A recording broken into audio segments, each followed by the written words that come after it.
দেখুন বন্ধুরা, আমি যে মরিচের বীজি ফেলেছিলাম, শুকনো মরিচের বীজটি, সেগুলো থেকে চারা গজিয়েছে। দেখতে পাচ্ছেন, এই যে ছোট ছোট চারা গজিয়েছে, এগুলো সব মরিচের গাছ। এভাবে শুকনো মরিচের বীজি ফেলে আপনারা মরিচের চারা তৈরি করে নিতে পারেন। দেখুন,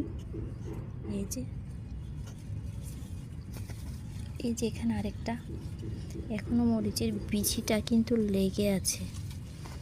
ভালো করে দেখলে বুঝতে পারবেন, বিচিটা এখনো লেগে আছে।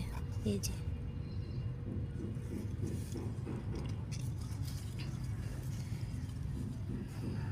দেখছেন।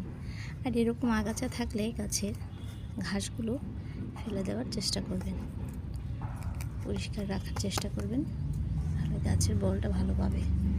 এই যে মরিচের চারা, এটা এটা এটা এই যে এগুলো মরিচের চারা নয়, এগুলো হচ্ছে আগাছা। আর এই যে এটা মরিচের চারা, এটাও মরিচের চারা। এটা এখন এটা সাবধানে ছিঁড়ে দিচ্ছি ঘাসটা।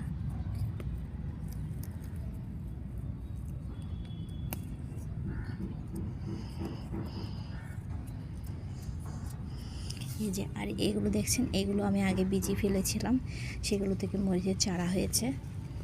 এই যে এগুলো একটু বড় হয়েছে, এগুলো আর একটু বড় হলে আমি এখান থেকে আলাদা করে সরিয়ে অন্য টবে দিয়ে দেবো, কারণ এতগুলো এক জায়গায় তো থাকলে সমস্যা, তাই তখন আলাদা করে দেব।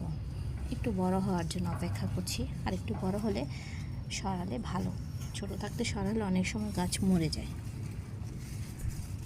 এই যে এগুলো সব মরিচের চারা হয়েছে, দেখছেন। এটা আমার আগে মরিচ গাছ ছিল, অনেক মরিচ দিয়েছে আগে, এখন বয়স হয়ে গেছে, তাও কিছু কিছু ফুল আছে, কিন্তু খুব একটা ধরে না। যখন অনেক বয়স হয়ে যায় গাছের, তখন আর খুব একটা ফল দেয় না আর কি, ফুল দেয় না, ফুলও আসে না, কম আসে, ফলও কম আসে।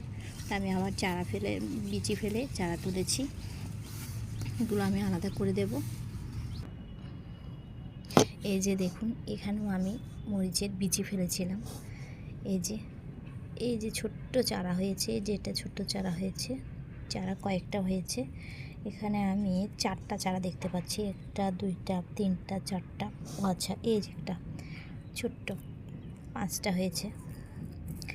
এভাবে আপনি যদি শুকনা মরিচের, লাল হয়ে গেছে গাছে পাকিয়েও মরিচ, আপনি এভাবে বিচি ফেলতে পারেন, বা গাছে পাকানোর পরে কিছুদিন রোদে শুকিয়ে